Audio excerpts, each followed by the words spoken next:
Hello and welcome to this presentation on iPads for Learning. My name is Simon Holmes. I'm the principal here at MVC and I'm very excited to be able to talk to you about what is going to be a really significant development in terms of teaching and learning.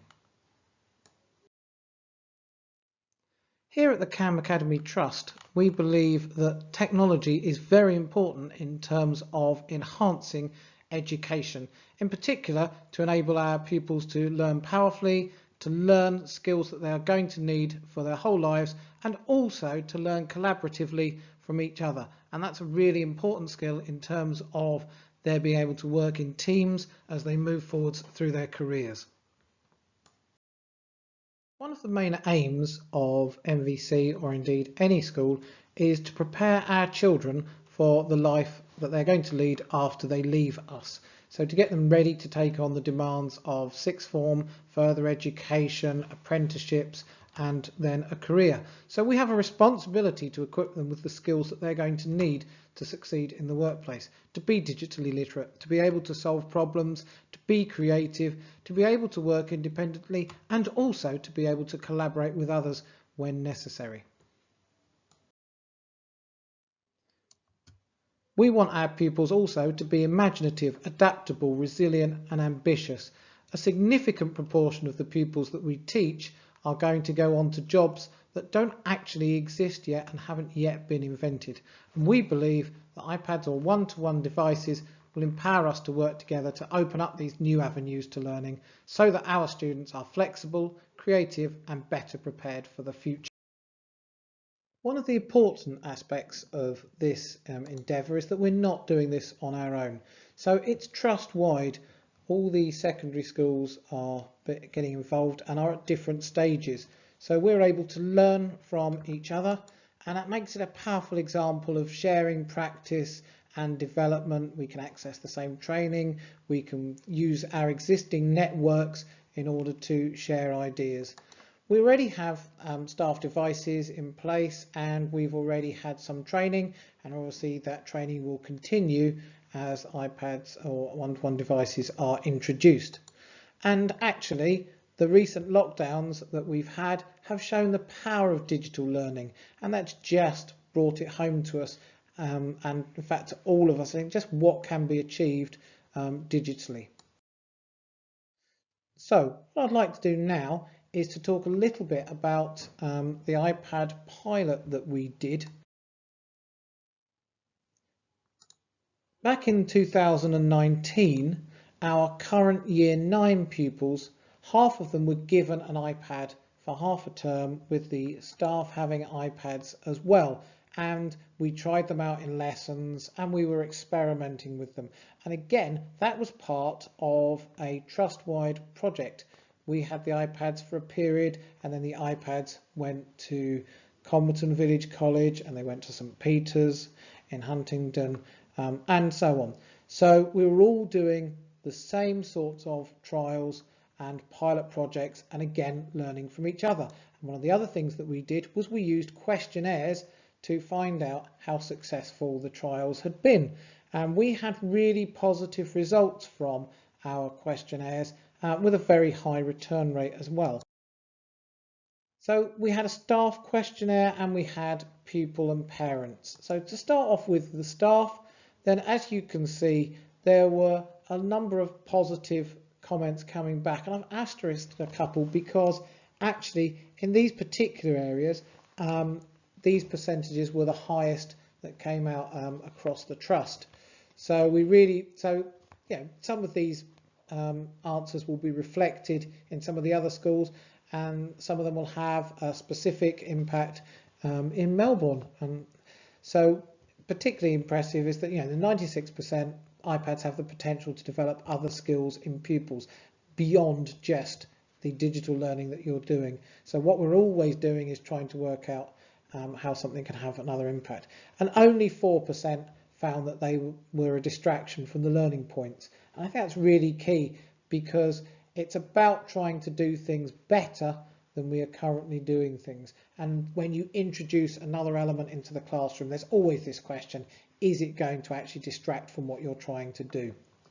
And I think the fact that we have controls on the machines means that actually we're able to keep them focused and keep the children focused on the learning that we're doing.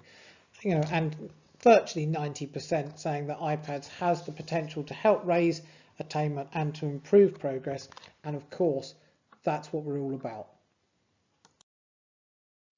And again, we've got some aspects from the trial about how teachers viewed and could see that the use of iPads in their lesson would help with various different aspects, whether that's the teamwork, the creativity, logical thinking, and the resilience, the things that we talked about earlier, and also leading to innovation and different types of practice. So teachers using the iPads as a focus to reflect on their own practice and introduce new ideas and new techniques into their lessons.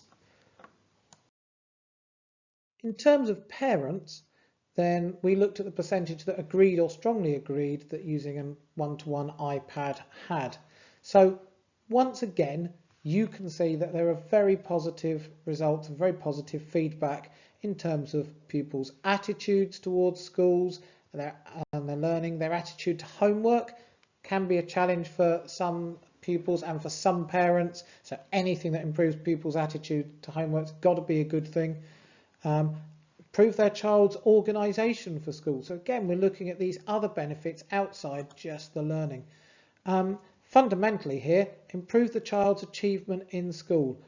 I mean, obviously we talked earlier about the idea of preparing children for their careers and their life after they leave us at age 16, but actually we've got to be mindful, as we always are, of their levels of achievement, because that's what opens the doors to them.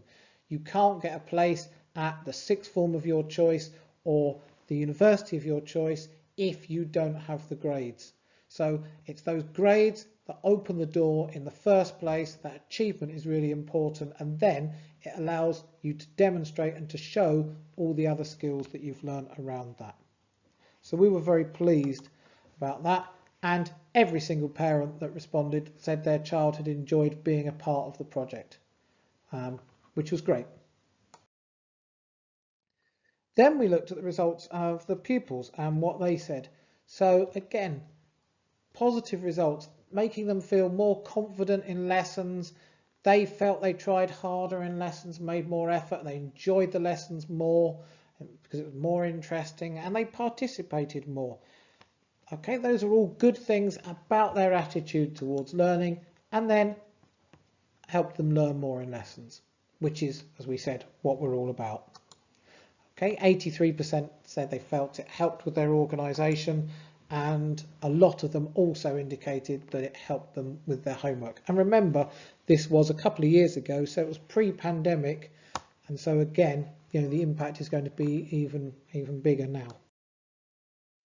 So that was about the trials and the things that we've done. What we now need to do is to think about what the iPad are going to be like when we use them on a day-to-day basis in lessons. As I'm sure most of you are aware, we use Microsoft Teams, and that's how we delivered lessons during the second lockdown in particular.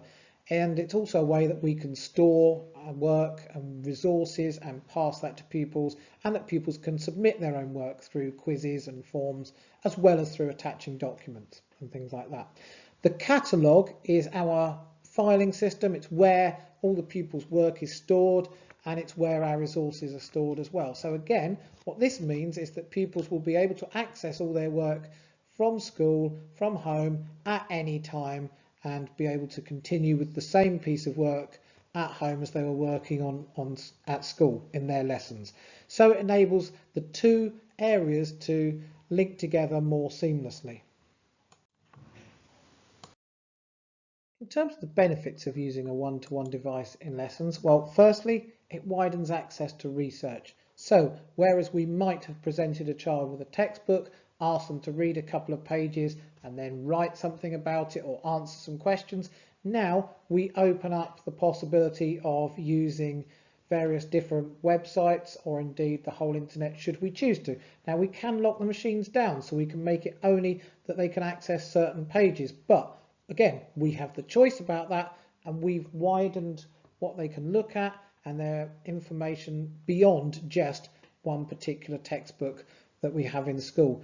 At the same time as doing this, obviously, we can then teach them about how to research, how to identify what is a high quality piece of information, where the sources are reliable or not. And these are all skills that we all need and that we use every day, every time that we search for something on the internet. We're trying to work out what's the quality of the results that we're getting back, and which ones we can trust, which ones we can't, etc. We can do all of those things at the same time.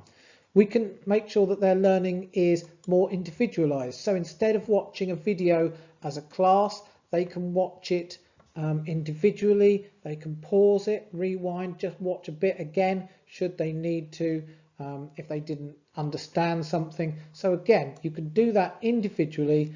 You can have individualized worksheets as well. So and other forms of work that you're setting for the pupils, so that we don't have to have everybody doing the same thing. And again, because of the way you can do it and the way that you can send this to the iPads, pupils don't necessarily know what everybody else is doing. So whereas today, if we hand out 2 different worksheets to 2 different pupils sitting next to each other, they can look and see what somebody else is doing. It's not necessarily the case with the iPads, because it's sent out individually and we can tailor that to each person. It also opens up new ways of presenting outcomes, because one of the things we wanted to make sure was that we aren't just treating this as a way of consuming information, useful as though that is. What we actually want to do is to think about using the iPads to produce outcomes as well, and for their learning. So, you can now produce a video of something and show your learning that way, as well as writing it down. And that may support certain students. It will also add different skills to pupils. So it adds variety. And as we said earlier, it links with Teams, it links with the catalogue, and also Go for Schools, which is where all the homework is currently set for children. So they can go and access their homework on their iPad, find out what it is, go straight to all the different resources, complete the homework, potentially on their iPad as well, and then it's all done and it's all linked together. What I'd like to do now is to show you some examples of the iPads in use from our pilot project. So the first example we have is a video which was created by some of our pupils in Year 9 when they were in Year 7, just as part of their normal lesson. They probably thought no more of it at the time, but I've been back and asked these pupils if we can use this video as part of this presentation. So it's just an example of what might happen in a standard Spanish lesson. ¿Qué te gusta hacer? Me gusta leer. Si el libro es muy divertido y juego a los videojuegos porque es guay. No me gusta mandar SMS porque es estúpido. Pero lo que más me gusta es hablar con mis amigos. Adiós. Adiós. Adiós. Adiós.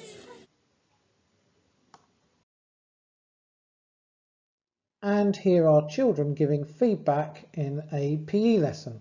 And one of the other things we were able to do in PE was to video somebody practicing a skill and then show it back to them. So whether that be throwing a javelin, whether that be doing a layup for basketball, or whatever it might be, they can look at their own performance, can relate it to a model, and again see how they could improve various different aspects. And here are some pictures from when iPads in use during lessons at Camborne Village College, who are a couple of years ahead of us in terms of this project, and here they are just in use in normal classroom lessons. So what we'd like to do now is talk a little bit more about the scheme itself and how it's going to work on a practical and financial basis. The question we need to answer is, why choose iPads instead of any other brand of tablet? Well, when we first embarked upon this project, we did do a comparison of devices across different brands, and we did go to schools and look at what they'd introduced. and felt that the iPad is the best device, whether that's to do with the battery life, the way it works, and its robustness in terms of use within a school environment.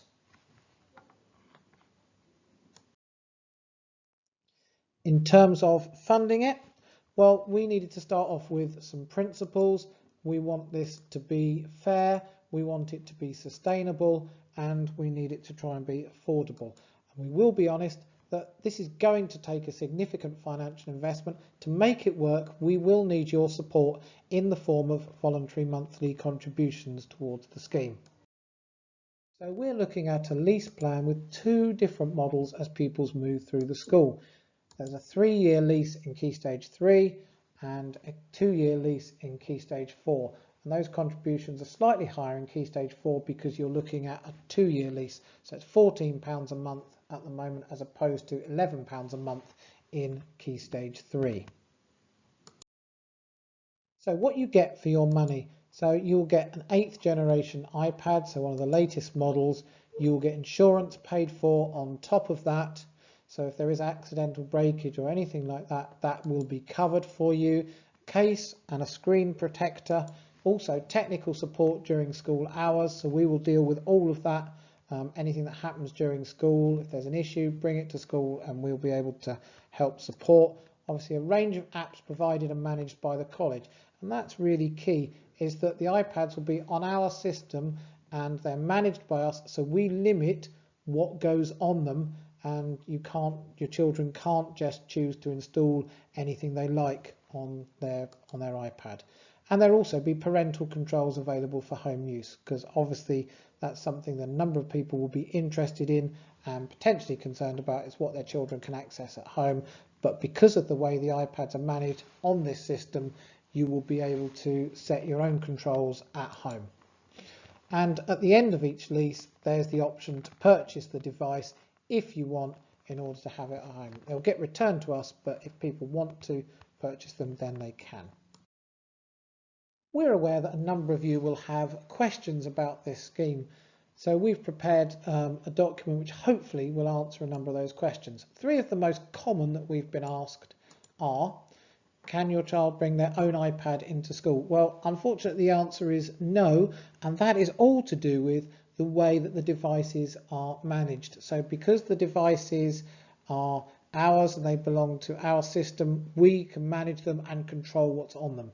So we are able to limit the ability, as we said, to put other apps onto those devices, and there are certain controls that we can put in place that we can't do if you were to bring your own iPad into school. So it has to be one that's part of this system.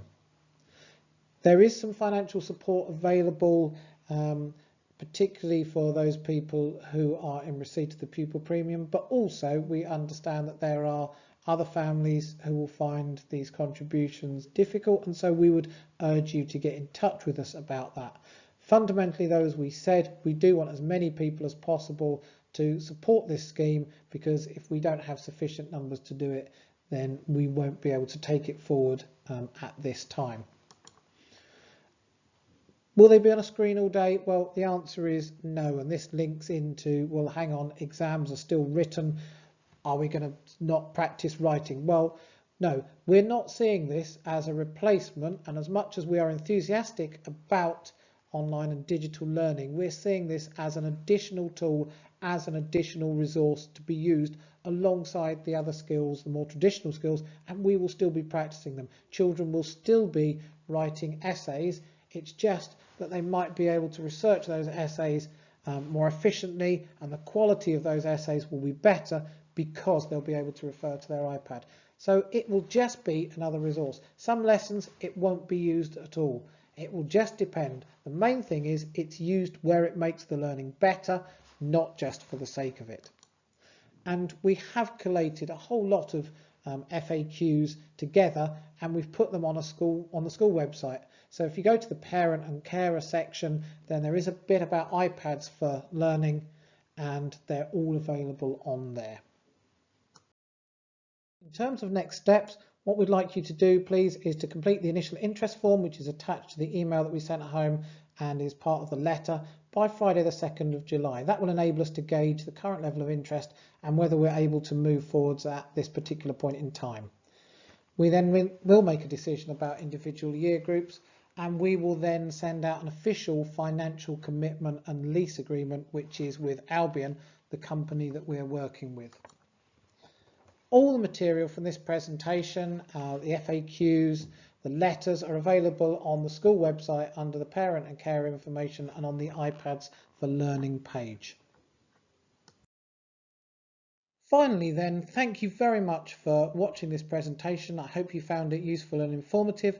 As I said, if you go to the iPads for Learning page on our school website, you'll be able to find the frequently asked questions document and a bit more information, plus an email address if you've got any questions or any queries that haven't been answered either through the presentation, the letter, or through that web page. Thank you very much for your support with what is going to be a really exciting development, and we're really looking forward to introducing iPads and using them with your children.